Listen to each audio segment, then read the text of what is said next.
আসলে লালাই পাড়ায় বসে বসে ব্যাপক চিল হচ্ছে। চিল হবে না কেন, কারণ জার্নি আরও বাকি আছে। আমরা এখন বুলাই পাড়া যাব এখান থেকে।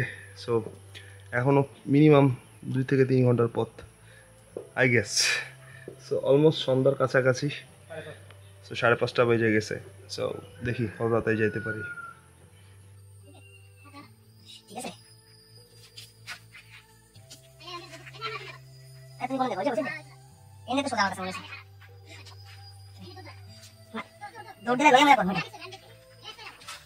আমাকে আমার মতো নামতে দাও, আমি নিজেকে নিজের মতো গুছিয়ে নিয়েছি, যেটা ছিল সেটা না পাবো। সবটাই নষ্ট।